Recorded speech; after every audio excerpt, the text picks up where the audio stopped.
जय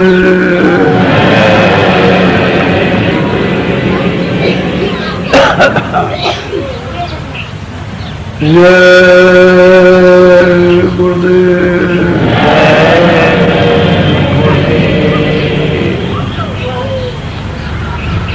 जय गुरुदेव राम कृष्ण।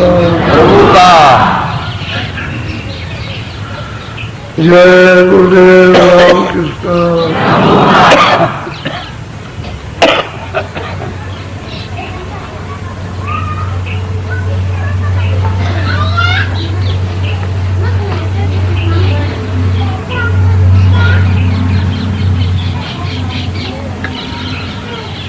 ये मनुष्य शरीर अनमोल है।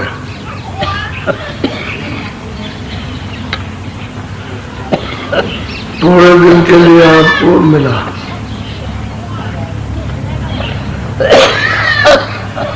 इसमें विशेष कर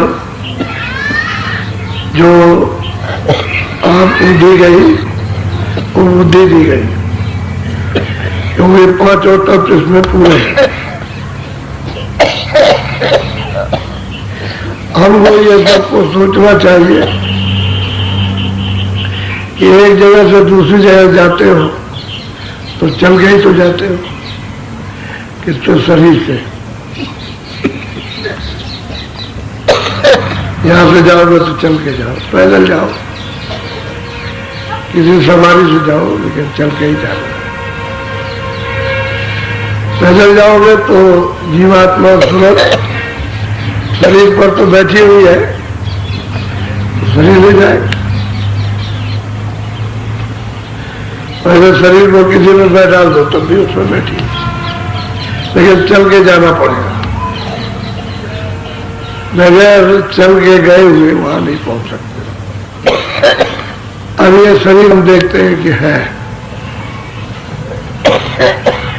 और रातों रात सो रहे तब तक खबर बगल में आई, घर बच्चा नहीं रहा। अरे स्त्री ने घबरा के उठे और देखा, खत्म हो गया। बहुत बुलाया, कौन बोले? बोलने वाला तो जो था वो तो चला गया, वो तो चेतन था, वो तो निकाल दिया। अब ये सोचना चाहिए क्यों कहा गया। इसी की जहाँ खोज सबको करनी चाहिए कि वो कहाँ चला गया। यही अगर खोज करो तो कोई ना कोई आपको मिल जाए, लेकिन ये तो कुछ सोच करते नहीं हो। जो किताबों में लिखा है कहावत, कह रहे हो तो स्वर्गवास हो गया, तो स्वर्ग भी तो कहीं होगा। उस स्वर्ग में जाना वो भी तो चल के ही जाना है।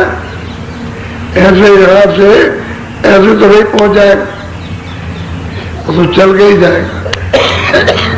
लेकिन जब वहां गए नहीं तो वहां जाओगे कैसे? आप शरीर से दूसरी जगह नहीं गए तो वहां कैसे पहुंच सकते? ऐसे ही जीवात्मा, क्योंकि वहां स्वर्ग में शरीर तो है नहीं, ये आपका पंचभौतिक शरीर नहीं है 5 तत्वों का, तो वहां जल नहीं है, अग्नि नहीं है, वायु नहीं है। इसमें से कोई भी मसाला स्वर्ग में नहीं है, तो आप कैसे जा सकते हो वहां? उसके जाने के लिए कोई रास्ता। तो जब आपके खोज करो कि वो कहाँ गया, हम कौन है, वो कौन है, वो कहाँ गया और हम यहाँ कहाँ से आए, ये सोचना चाहिए। क्योंकि बच्चा भी जन्म लेता है तो कहीं ना कहीं से आता है, तो ये कहाँ से आया, हम कहाँ से आए, हमारे सामने जा रहा है, ये कहाँ चला गया। इसलिए खोज करो तो कोई ना कोई जानकार मिल जाए। तो हम खोजो तो कुछ करते नहीं, जो कहावत चली आ रही है उसी को बस बहुत नहीं है। बस ये तो भूल भुलैया है, भूल गया। और थोड़ी देर बड़ी माया ममता में इसी में आप फंस गए। बस आपने कभी किसी से पूछा नहीं। तो सही बात यह है कि जहां भी जाना है चल के जाना, वैसे नहीं पहुंच सकते। तो ये सूरत अपने घर से आई, ऊपर से आई है तो सब लोगों को पार करते हुए लाई गई। ऐसा नहीं कि आंख उसकी बंद कर दी और सीधे ही ले आए, यहाँ छोड़ दिया करके, ऐसा नहीं। उधर से आई सब देखती हुई आई, और जब भी जाएगी तो इधर से सब देखती हुई जाएगी। जहाँ स्वर्ग है उसको भी देखेगी, वैकुंठ है उसको भी देखेगी, ईश्वर है उसको भी, ब्रह्मांड उसको भी देखेगी, ऊपर है उसको, पार ब्रह्मांड को भी देखेगी, देखती हुई जाएगी, देखती हुई आएगी। अब यहाँ आ गई तो भूल पड़ गई। आपको इतना सामान दिया गया, हर तरह का सामान शरीर के लिए, कि आपका ध्यान रखते, इसको उठाकर ये रखा, इसको उठाकर ये, इसको उठाकर ये, इसी में आपका ध्यान बढ़ गया, सुख सुविधा में बढ़ गया।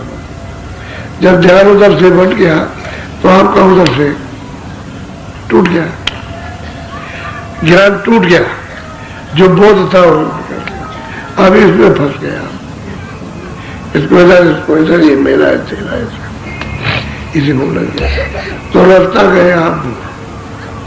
जब रास्ता भूल गया तो कोई चाहिए, क्योंकि ये तो अपना भी घर नहीं है, यह आपका भी नहीं, यहाँ किसी का घर नहीं है। कोई भी आया उसके यहाँ घर है, नहीं तो परदेश है, और जहाँ घर है वहां पहुंच नहीं पा रहे। और बहुत मेहनत करो, बहुत परिश्रम करो, बहुत तप करो, बहुत दान पुण्य करो, बहुत अपने शरीर को गला दो, सब काम करो तो आपको स्वर्ग मिल जाए, लेकिन फिर भी तो आप आ गए वापस लौट गए। फिर वही सधरने तक कोई सामान फिर मिल गया आपको, कम और ज्यादा, तो उसी में रखने में फिर मिल गया, वहां भी नहीं फिर जा सकते। इस तरह से सुनते जितनी भी आई है सब सामान पा करके इस मनुष्य शरीर में भूल गए, और शरीर का सामान पाया।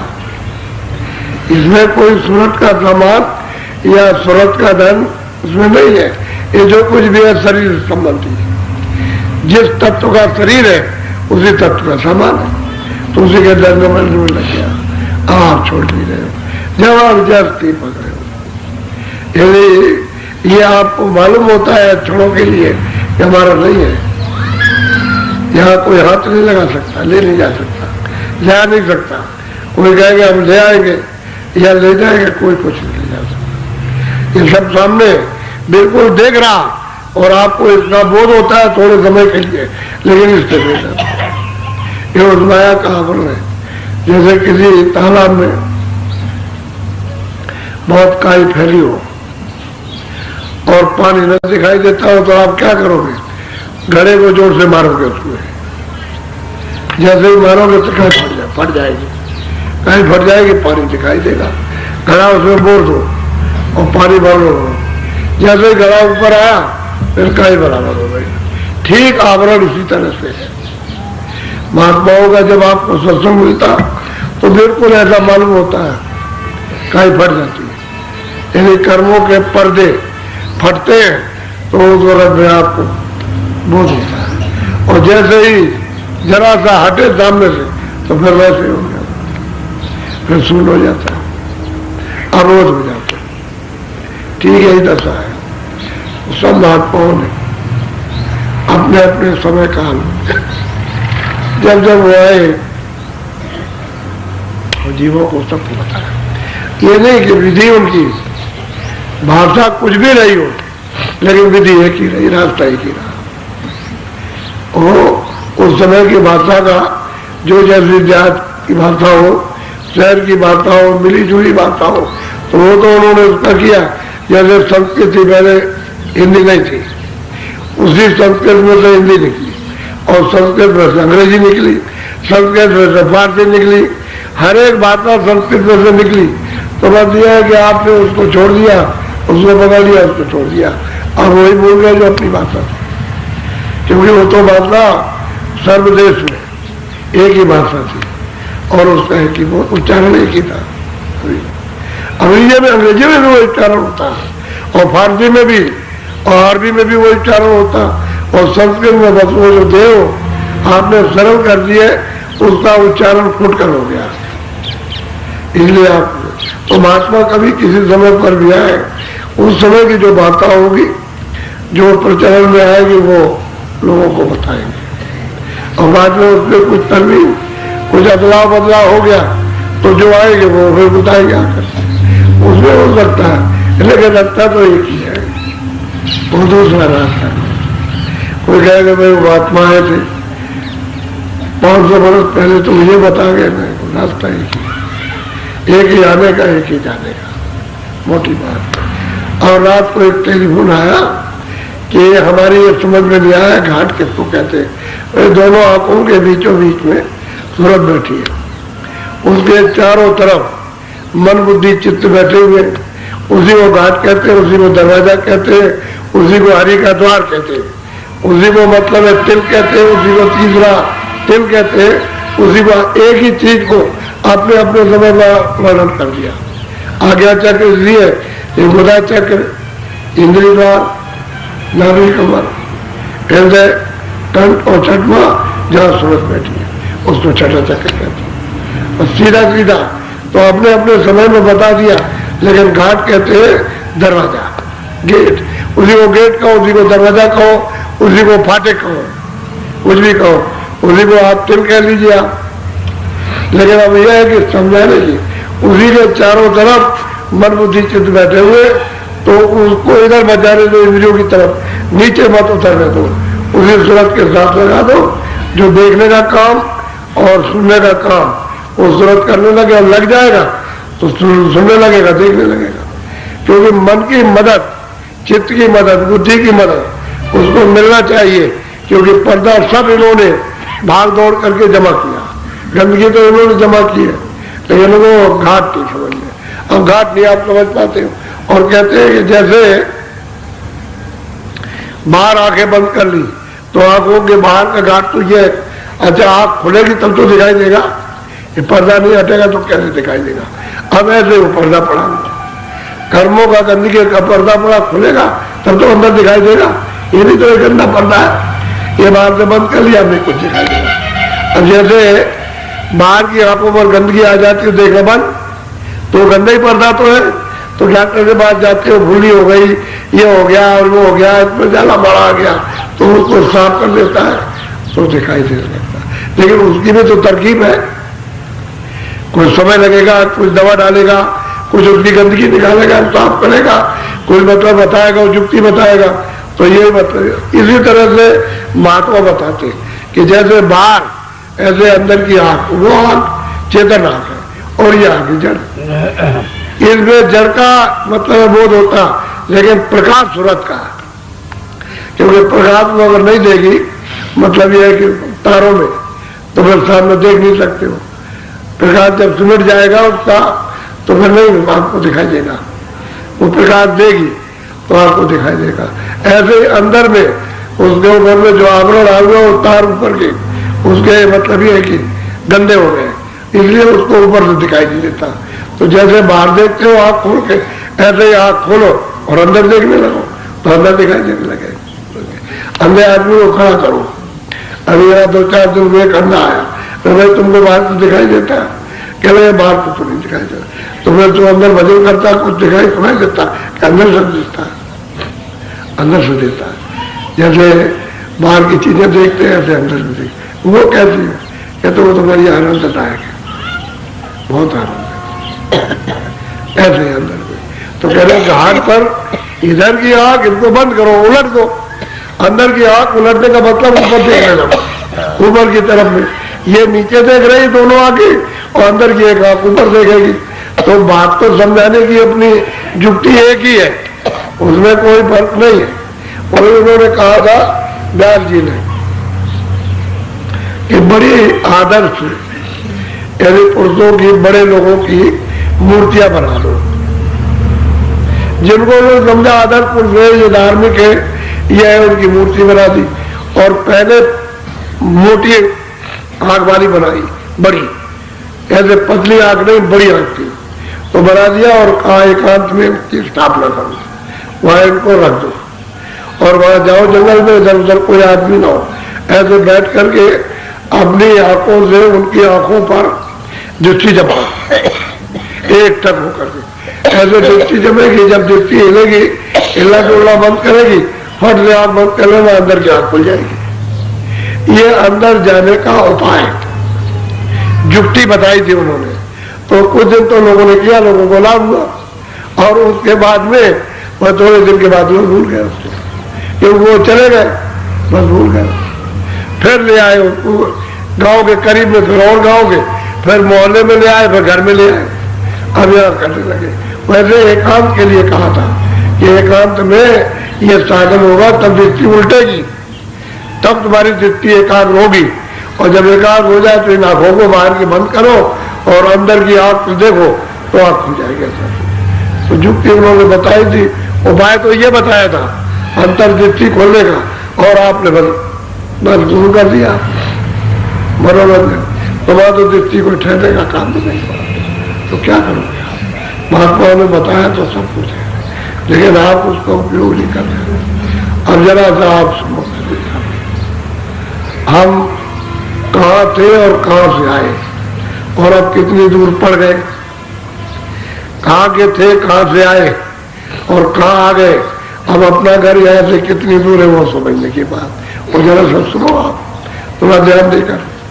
तो गोस्वामी जी महाराज ने ये सब कुछ अपने गांव में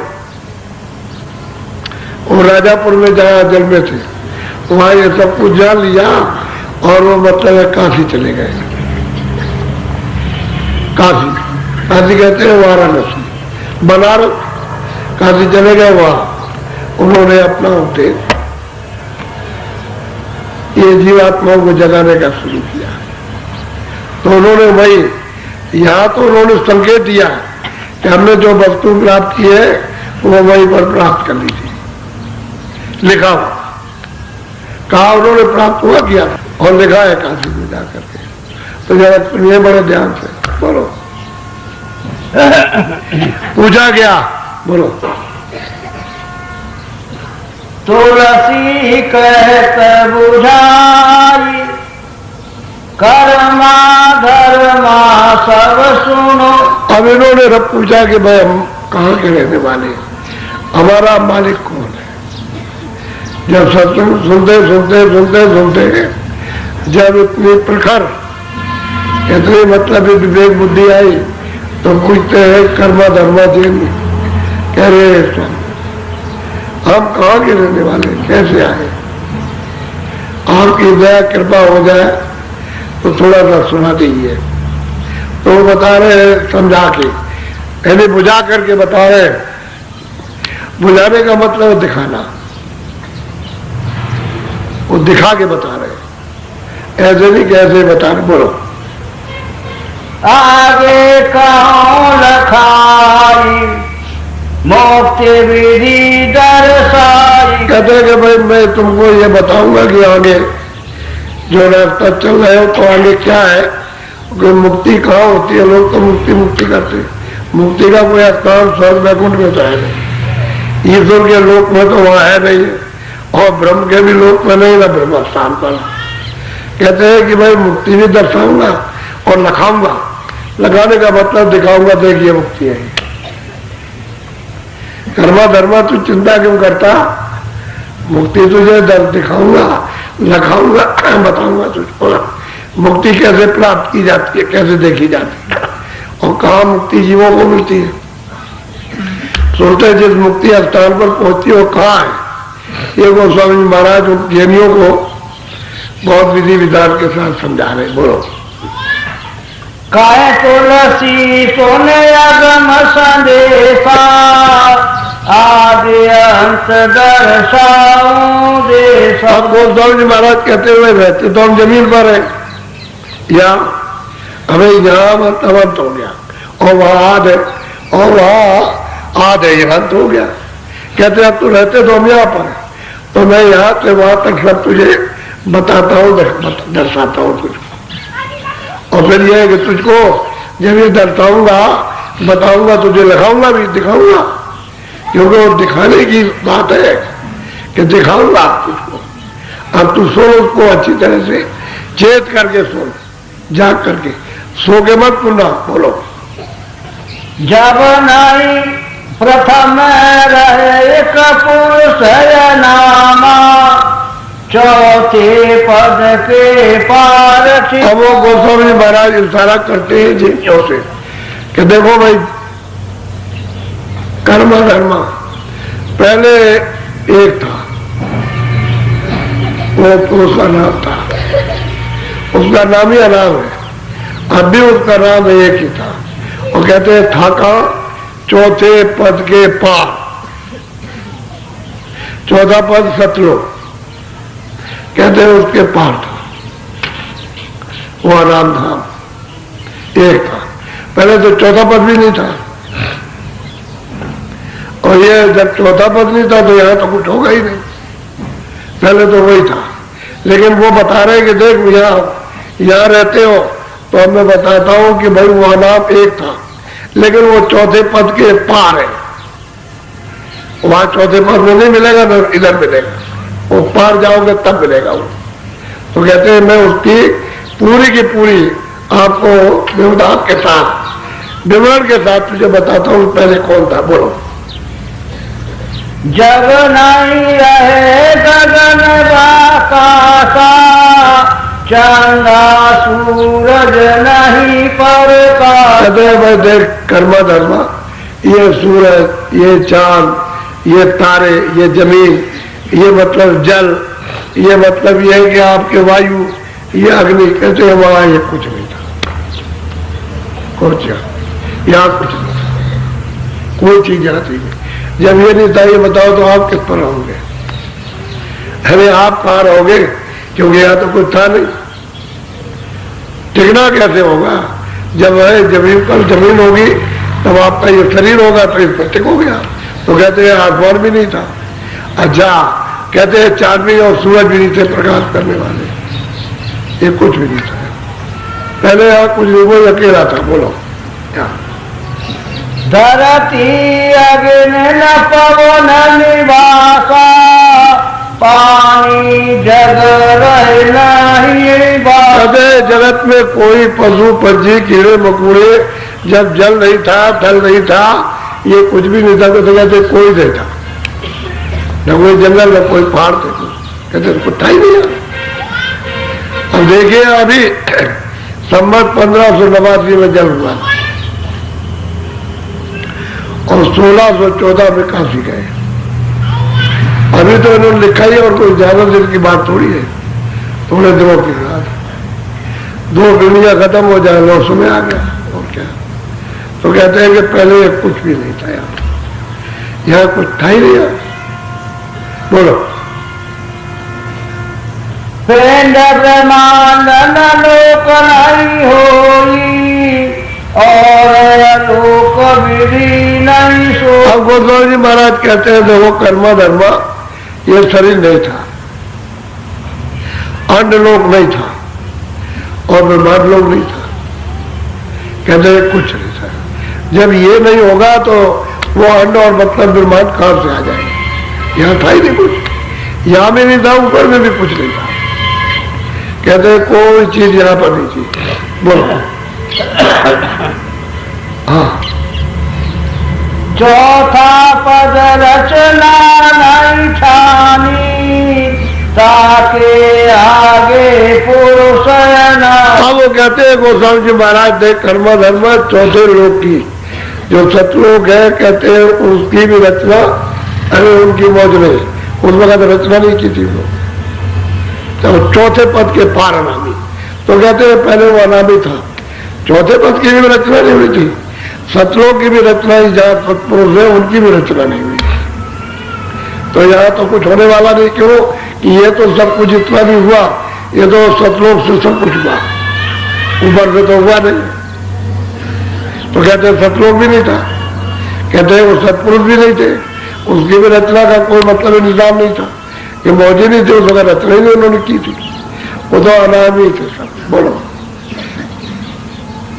तासुलर सत साहिब भयऊ, सत्य नाम संतन में। अब कहते हैं कि जब उस अनामी पुरुष की मौज हुई तो उनकी लोर से, उनकी मौज से कहते हैं सब साफ, यानी सत्पुरुष।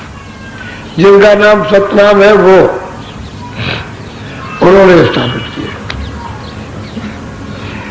अनादि पुरुष की मौत नहीं सत्य, वो सत्य देश में, सत्यलोक में, सचखंड में, वहां उन्होंने उनको स्थापित किया। उनके पहले तो वहां भी नहीं था और नीचे तो कुछ होता ही नहीं। कहते हैं कि रचना उसी अनादि पुरुष की ही मौत इच्छा से हुई, उनकी ओर से और शुरू होगी। बोलो। या की विधि विधि गति गाई, बिना सत्संग नहीं डर। कहते हैं कि भाई जब तक सत्संग नहीं मिलेगा उन महापुरुषों का जो वहां आते और जाते हैं, जिनको पूरा ज्ञान प्राप्त हो गया, कहते हैं कि जब सत्संग नहीं मिलेगा तो वो बेचारे कुछ नहीं। अगर सत्संग मिल जाए तो ये पूरी विधि, उसकी गति, उसकी पहुंच, उसका विस्तार, यानी किस तरह से हुआ है और कब था, कब से हुआ, ये अब सत्संग से मालूम होगा। जब तक सत्संग महापुरुषों का नहीं मिलेगा तब से नहीं। अच्छा, और 700 वर्ष पहले कोई संत थे नहीं। कोई आदमी कहे कि 700 वर्ष पहले संत आए नहीं, और 700 वर्षों के अंदर आए, तो वो कौन सा समय था? कल जुगता है।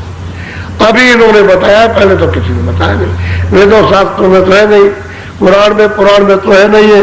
ये तो अभी संत आए तब उन्होंने बताया, अभी फकीर आए तब उन्होंने कहा।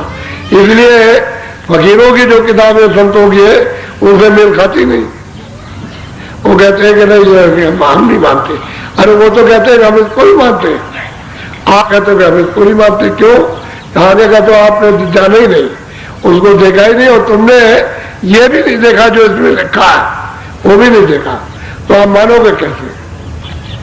तो आँख के अंधे और गांठ के पूरे, तो क्या करेंगे जब बुद्धि में नहीं है, जब आत्मबोध ज्ञान नहीं तो कुछ नहीं है। तो कहते हैं कुछ सत्संग के बगैर कुछ नहीं हुआ। बोलो। हो सत्संग कहो सब लेखा, खुले नहीं हृदय से। कहते हैं भाई जब सत्संग जब मिलेगा तो कहते हैं तब उसके हृदय का, जो दोनों आंखों के बीचों बीच में, ये तो उसका हृदय। कोई हृदय तो ये नहीं है, न यहाँ गले में, न इधर नीचे नाभि में, वो तो सूरज का जो हृदय है ये है। कहते हैं कि जब सत्संग मिलेगा तो ये हृदय के, तब वो नेत्र खुलेगा, ऐसे नहीं खुल सकता। और सबके पास, यानी तीसरा नेत्र सबके पास है और सबका बंद है। और जब सबका बंद है तो सब अंधे। अब इतने सब अंधे हो और एक अगर कुछ कहने लगे तो सब कहेंगे झूठा है। वो देख रहा और वो मतलब देखते नहीं है, इसलिए कैसे प्रतीत आएगी, विश्वास कैसे होगा? तो कहते हैं जब तक सत्संग नहीं मिलेगा तब तक हृदय का नेत्र खुलेगा नहीं। वो युक्ति बताएंगे, फिर हृदय को साफ करेंगे, शुद्धि करेंगे, मन को, बुद्धि को, चित्त को, अंतःकरण को। वो हृदय ही अंतःकरण, जहाँ सूरज बैठी है उसके चारों तरफ मन, बुद्धि, चित्त बैठे हैं, उसको साफ करेंगे। और फिर यह है कि रोकेंगे इंद्रियों के घाट पर, कि भाग भाग करके जाता है तो वहां से कुछ मिलता नहीं, तो उसको रोकेंगे और घाट पर लगाएंगे। घाट कहते हैं दरवाजा, उसी घाट पर बैठाएंगे ताकि सूरज का साथ दे और उसकी आंख खुल जाए। कहते हैं बिना सत्संग के हृदय का नेत्र खुल नहीं सकता, किसी का नहीं खुलेगा। बोलो। तीनों लोक पार है चौथा, ताके परे अना। अब वो प्रमाण दे रहे हैं कि भाई 3 लोग हैं, एक तो ये मृत लोक, एक अंड लोक और एक ब्रह्मांड लोक, और उसके बाद पार ब्रह्मांड। तब जाकर के उसके परे कहते हैं सतलोक है, वो सतधाम है, जहाँ सत्य साफ रहते वहां।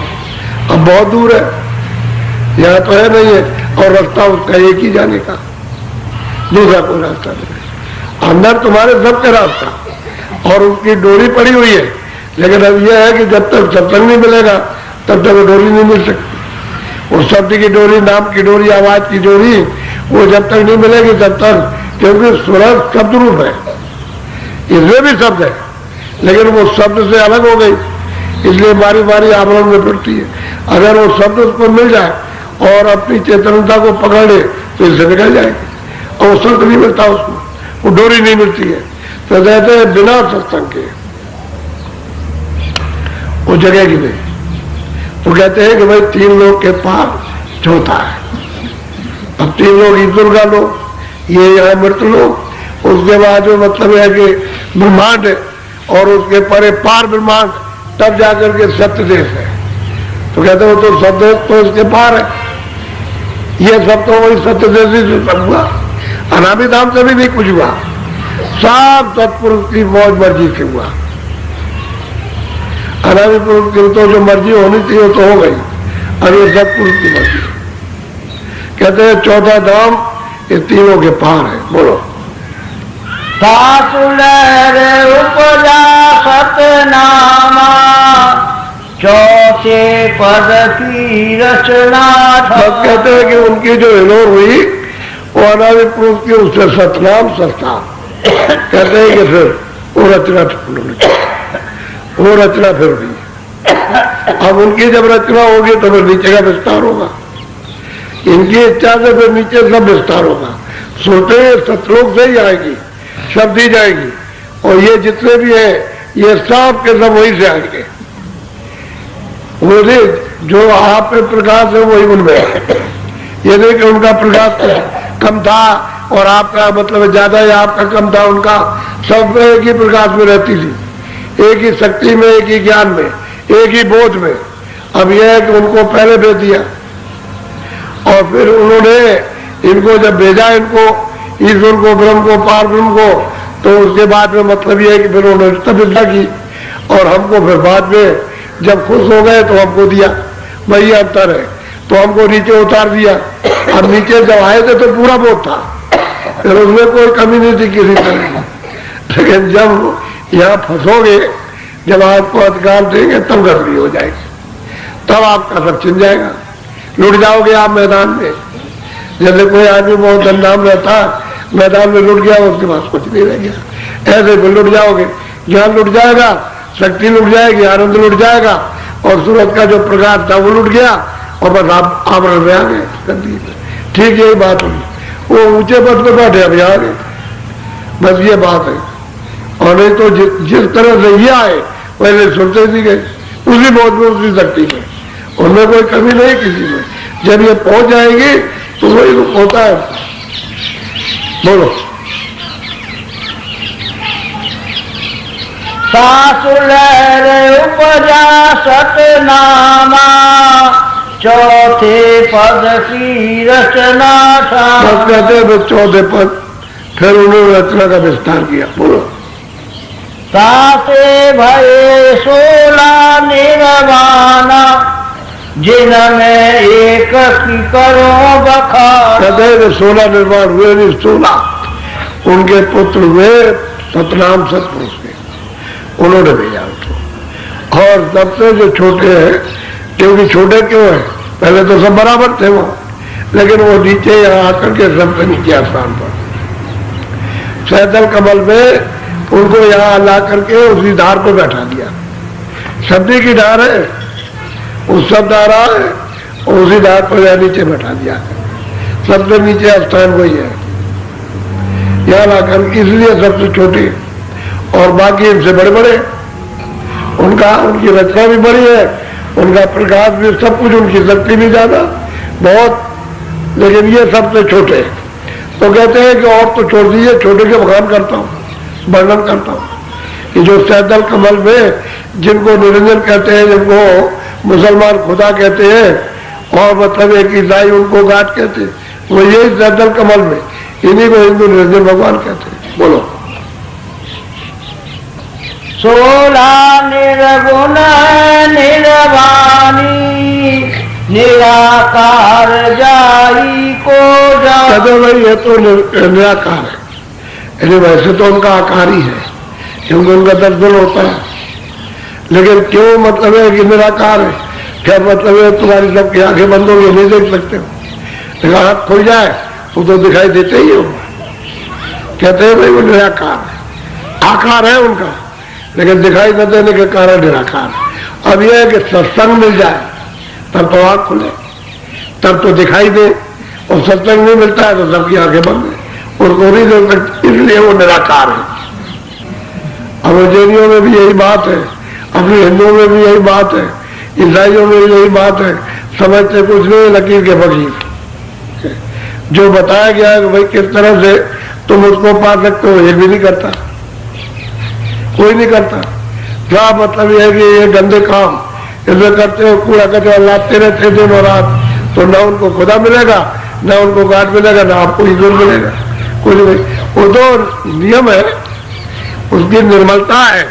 निर्मल जन सोमय पावे, जब मन बुद्धि चित्त अंतःकरण जीवात्मा निर्मल हो जाए तभी तो मिलेगा, तभी तो देखता वहां खुलेगी। और गंदगी जमा रहेगी तो फिर क्या हो, तो निराकार है, आकार है उसका, लेकिन तुम्हारी बुद्धि के लिए वो निराकार। कहते भाई निराकार आकार किसको कहते? जब आंखें तुम्हारी बंद हो जाती है सब सृष्टि का जितना भी रूप रंग है सब निराकार, क्योंकि आग नहीं है आपके पास, इसलिए सब निराकार है, कोई उसका आकार नहीं। जब आपके अंदर की आंख बंद हो गई तो परमात्मा निराकार हो गया। वैसे तो उसका आकार ही है, क्योंकि आकार ना होता है, जब सूरत आकार में बैठी है तो उसका भी आकार है। ये आपका स्थूल आकार हो गया, इसके अंदर में छुपी बैठी है। और उनका मतलब यह है कि सूक्ष्म आकार हो गया, उसमें भी तो तत्व है, उसमें भी है तत्व, मन बुद्धि चित्त और अहंकार। और मतलब यह है कि शब्द स्पर्श रूप रसगंध, ये उसमें तत्व है, उसी में छुप के बैठे हुए। लेकिन ये ऊंची मंजिल पर है, आप मतलब ये क्या गंदगी में बैठे, पत्थर इसमें आपकी आंख बंद हो गई, उनकी आंख खुली है, उनके पास शक्ति है, आप शक्ति हो गए, आपके पास शक्ति छिन गई। अब वहां पहुंच जाओ तो मतलब आपके पास भी शक्ति आ जाए। तो कहते बिना सत्संग के ये भेद मालूम नहीं होगा। अब ये उस वक्त तो इन्होंने जो वर्णन किया तो किताब थोड़ी लिखी थी, किताब तो उन्होंने बाद में लिखी है, बताया तो लोगों को पहले ही है कि भाई इस तरह से रचना का विस्तार ऐसे ऐसे हुआ। बोलो। ज्योति निरंजन सोई काई, ताको संत काल। ज्योति निरंजन भगवान है, इनको संत काल कहते हैं। क्यों? कि मतलब ये कि अब ये जस का विस्तार करेंगे, अपना ये 3 लोग का विस्तार करेंगे, ये यहाँ की रचना का। इसलिए मतलब ये है कि देते हैं और छीन लेते, आपको दिया छीन लिया, इसे वो काल कहते। जो कर्मों का विस्तार कर दे और कर्मों में बांध ले, इसमें पाप और पुण्य में बांध करके सजा दे, वो उसी को काल कहते हैं। और क्या? और जो यहाँ से निकाल के ले जाओ उसका नाम ध्यान। तो कहते हैं संतों ने उनको काल कहा। ये कर्मों का विस्तार तो इन्होंने किया और हम सब जीवों को इसमें अधिकार देकर बता लिया, ये पाप पुण्य अपना अपना करो और अपना अपना भोगो। बस जीव अपना करते रहते हैं, भोगते हैं, और उसके बाद 4 खानों में 84 लक्ष्यों में चले जाते हैं। अभी जाते क्या देर लगती है? अरे शरीर कितने दिन का है? थोड़े दिन अभी। अब बहुत उम्र चली गई, थोड़ी रह गए हो जाते हो, कोई उधर जा रहा, कोई उधर जा रहा, जा ही गए, निकल जाओगे फिर उधर, वहां जाकर के बंद कर देंगे। तो अगर बंद कर देंगे तो पशु पंछी कीड़े मकोड़े वहां जाके बंद करेंगे, तो चले डाल देंगे नरकों में। तो जीव रोते चिल्लाते रहे, वो सुनता कौन? कुछ कर्मों में बांध दिया। बोलो। शास्त्र नाम कहे निर्वाणा, सोई जीव को काल। अब वो कहते हैं कि भाई तुम्हारे मत में, अरे भाई कर्मा धर्मा तुम्हारे मत में इसी को निर्वाण पद कहते हैं। सहजल कमल ईश्वर को ही, जो ज्योतिष स्वरूप है निरंजन भगवान, इन्हीं को निर्वाण पद कहते हैं। कहते हैं कि भाई यही तो कार्य स्वरूप है, मतलब है जीवों को सजा देना, ये इन्हीं का काम। जो सजा देता है, छुटकारा तो कर नहीं सकते, कहे कि माफ कर देंगे, माफ उनसे नहीं हो सकता, वो माफी का नहीं मामला, उनके हाथ से निकल गई चीज। अब संत ही माफ कर सकते हैं, दूसरा और कोई नहीं करेगा। और नहीं कोई कर, न ब्रह्मा कर सकते हैं, न विष्णु कर सकते हैं, न शिव कर सकते हैं, न देवी देवता, न ईश्वर कर सकते। अगर माफ करेंगे तो संत करेंगे, नहीं तो कर्मों का जो भी अच्छा बुरा पाप पुण्य होगा उसको सबको अपना अपना भोगना, बचेगा नहीं। इसीलिए आपको सजा मिलती रहती है। इसमें से निकाला, अच्छा चलो ठीक है, आपको इसमें से निकाला, राजा बना दिया, तो अब क्या करोगे? वहां लड़ाई करोगे ना? देखते रहो लड़ाई हो रही है, आपने हथियार बना लिया, दूसरों को मारोगे तो मार दोगे, तो आखिर उसका क्या इंजाम होगा? वो तो अपराध पाप हो गया, हत्या हो गई, तो फिर उनको बंद करेंगे ले जाकर के नरकों में कि तुमने इतने लोगों को मारा, हमने रक्षा के लिए तुमको राजा बनाया था और तुमने वहां संहार कर दिया, तो उनको मतलब ले जाएंगे नरकों में, फिर वो आप पेरेंगे। ये है असल में, सामान दे दिया, आप भूल गए उसको, ऐसे ही इसमें फंस गए। तो बिना सत्संग के कहते हैं कि अरे भाई धर्मा कर्मा, बिना सत्संग के पता नहीं लगेगा और रास्ता नहीं, जुक्ति नहीं मिलेगी, बिना सत्संग के मतलब आंख में निर्वाण पद प्राप्त नहीं होगा, वो तो प्राप्त करने वाला मिलेगा तब निर्वाण पद मिलेगा।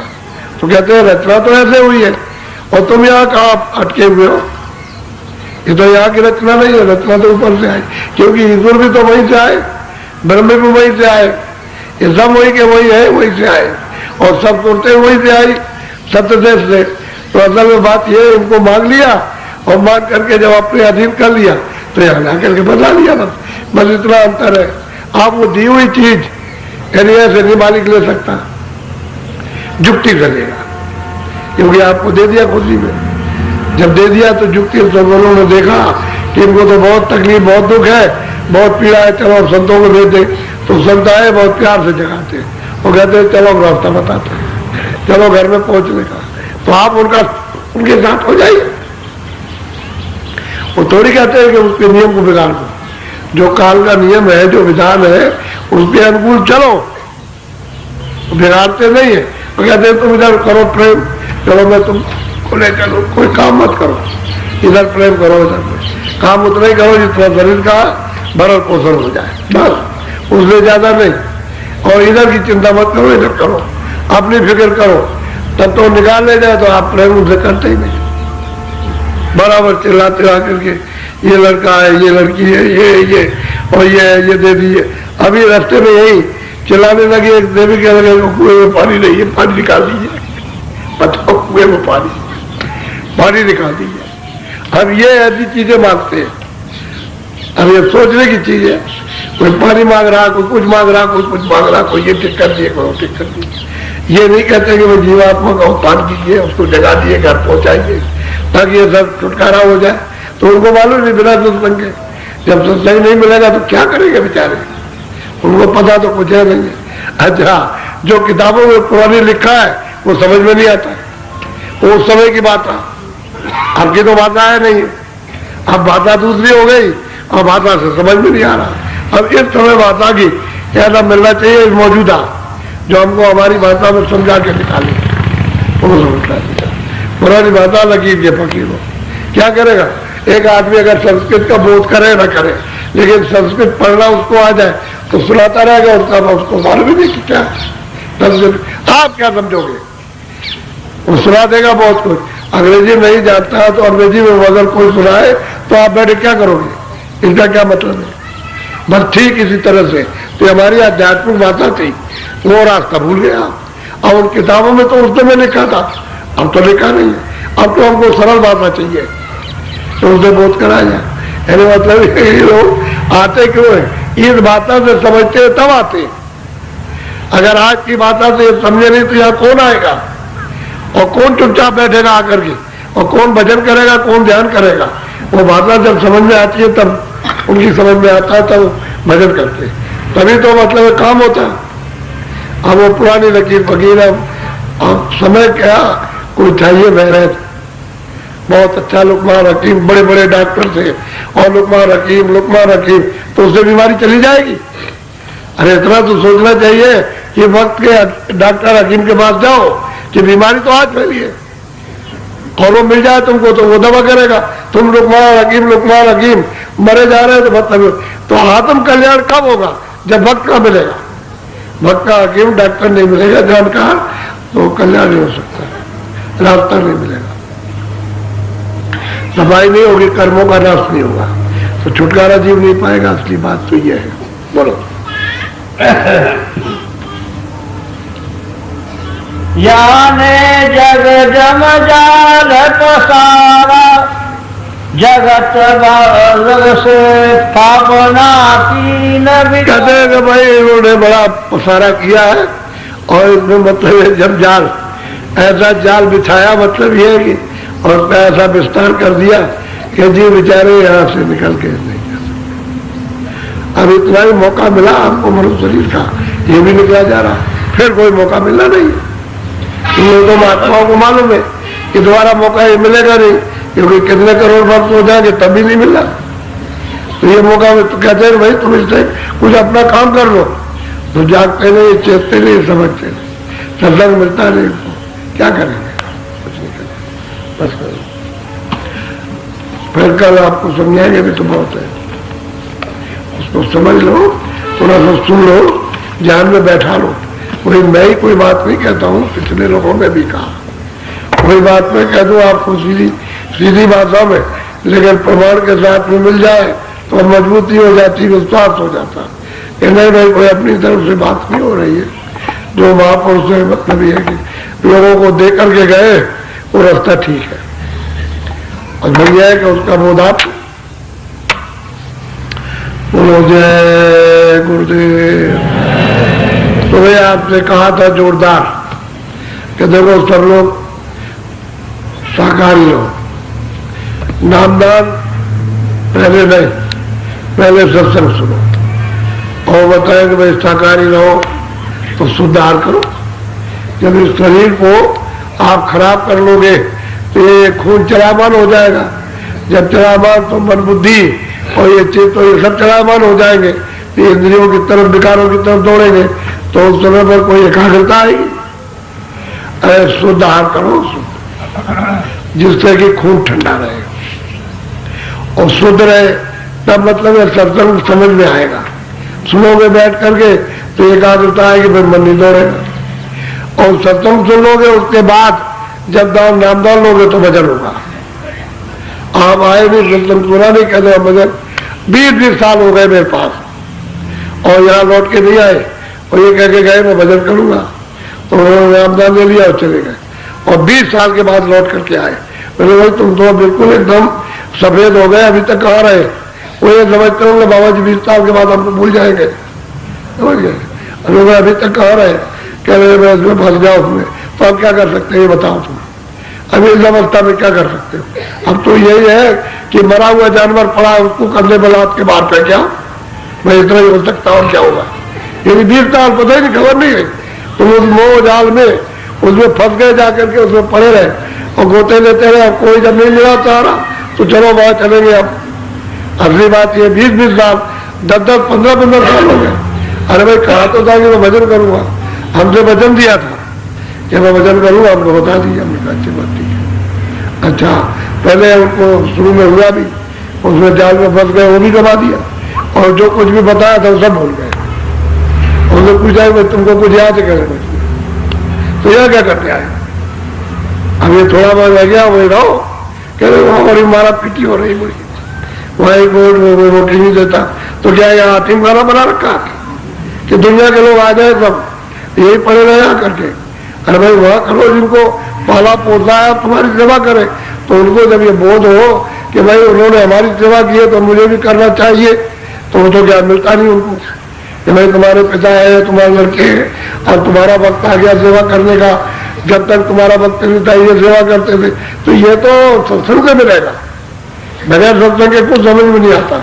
यहाँ मारा पीटी हो रही है, आदमी को मार दे, बच्चे को मार दे, और मार दे मतलब स्त्री को मार दे, जिसको चाहे उसको मार दे, वो झगड़ा हो रहा घर घर में, आग लगे बिल्कुल फैल गया। अब ऐसे समय में सत्संग किधर मिलेगा? बहुत मुश्किल है। तो हम सोचा करते हैं कि भाई इतनी निर्मल चीज है, इतनी गंदगी में रह करके कैसे प्राप्त करूं? बहुत मुश्किल होता है। फिर भी मालिक आपके ऊपर दया करना, गंदगी में होते हुए तो शाकाहारी रहो थोड़ा सा। अरे अभी तक जो कुछ भी किया हो तो किया, लेकिन अब तो कम से कम अपना रास्ता कम से कम बना लो। अब तो उसकी तैयारी करो कि भाई चलो किसी तरह से आप बचे रहे, अब आगे के लिए हम अपना जीवन कम से कम बना ले, कुछ याद कल्याण के लिए कुछ कर ले तैयारी। बोलो जय गुरुदेव। सुबह 6 बजे होता था, कल आपको 6:30 बजे मिलेगा। 6:30 बजे, 6 बजे भी 6:30 बजे कल सत्संग होगा और 1 घंटे होगा सुबह। सब लोग हाजिर हो जाएंगे।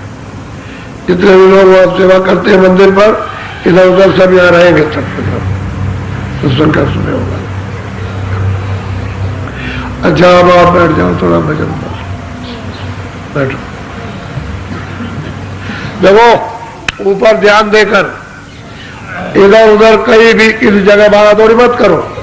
यानी मन को इधर उधर चित्त को मत भगाओ, यही रोक के रखो ताकि सूरत का साथ हो जाए और वो अपना काम करने लगे, तभी तो मन को मदद मिलेगी। फिर बैठ जाओ।